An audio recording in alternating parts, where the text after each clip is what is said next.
বাবা, এইখানে বাবা আছে, বাবা থাপ্পড় খায়া সারাদিন বাড়িতে ফিরে, কাউকে বলে না।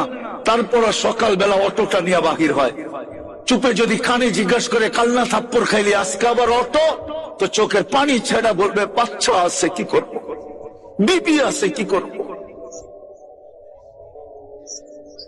বাচ্চা আছে কি করব, বিবি আছে কি করব।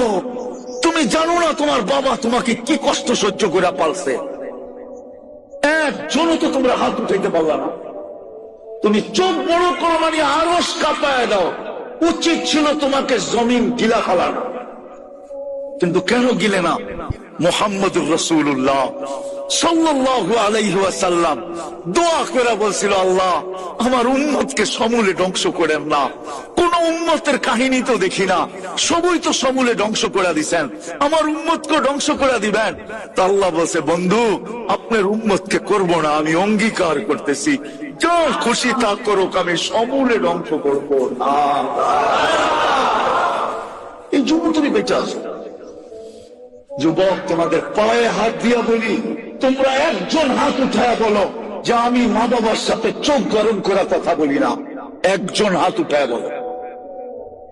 চ্যালেঞ্জ যদি তোমরা একজন হাত উঠায় বলতে পারো যে আমি মা বাবার সাথে কর্কশ ভাষায় কথা বলি না, চোখ বড় করে কথা বলি না, মা বাবাকে চমকায় বলি না, একজন হাত উঠায় আমাকে দেখাও। যখন সন্তান মা বাবার উপরে চোখ বড় করে, রব্বে কাবার কসম, উচিত ছিল জমিনটা ফাইটা যাক আর তুমি ভিতরে চলে যাও। তুমি চিনো মা বাবাকে? ওয়াসাইনাল ইনসানা বিওয়ালিদাইহি ইহসানা। যেই মা তোমাকে রক্তগুলাকে দুধ বানায় খাওয়াইছে, দুধ বানায়, তুমি দুধ খাও না, মার রক্ত খাইছো, রক্ত। যতদিন পর্যন্ত মা বাচ্চাকে দুধ খাওয়া হিমোগ্লোবিন বাড়ে না, ডাক্তার থাকলে আমার কাছে আসো, যতদিন দুধ খাওয়ায় ততদিন হিমোগ্লোবিন বাড়ে না। হিমোগ্লোবিন রক্তের কারণে বাড়ে, কেননা বাচ্চা খায়া ফেলে, কোত্থেকে বাড়বে? যে রসুলের কারণে এত বড় মর্যাদা পেলাম, যে রসুলের কারণে এত বড় সুযোগ পেলাম, যে রসুলের কারণে এত বেশি স্যাক্রিফাইস পাইলাম, যে রসুলের কারণে এত কিছু পাইলাম, আমরা উম্মত দাবি করি, ওই রসুলের আদর্শ কতটুকু মানি? বলো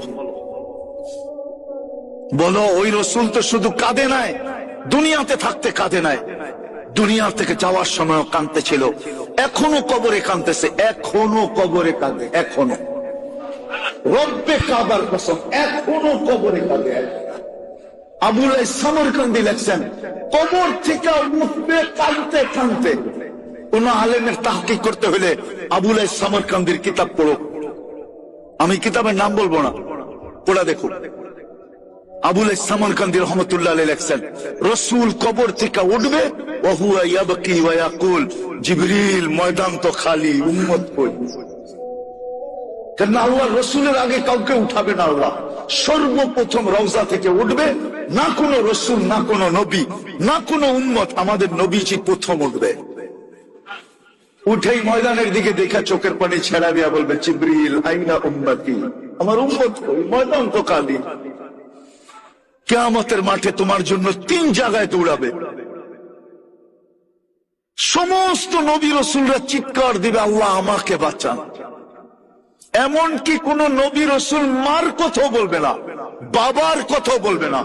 হাদিসে আছে, মুসা আলাইহিস সালাম সুস্পষ্ট বলবে, লা আসআলুকা উম্মি ওয়ালা আসআলুকা উখতি, বোনকেও চাই না, মাকেও চাই না, আসআলুকা নাফসি, আমাকে বাঁচাও। ওই দিন তো তোমার আমার নবী চিৎকার দিয়ে বলবে, রব্বি উম্মতি উম্মতি উম্মতি উম্মতি উম্মতি। একটাই শব্দ মুখে থাকবে, রব আমার উম্মত বাঁচান, উম্মত বাঁচান। আজকে ওই নবীর আদর্শ কতটুকু মানি বলেন? আপনি নির্যাতিত হবেন না তো কে হবে? আল্লাহ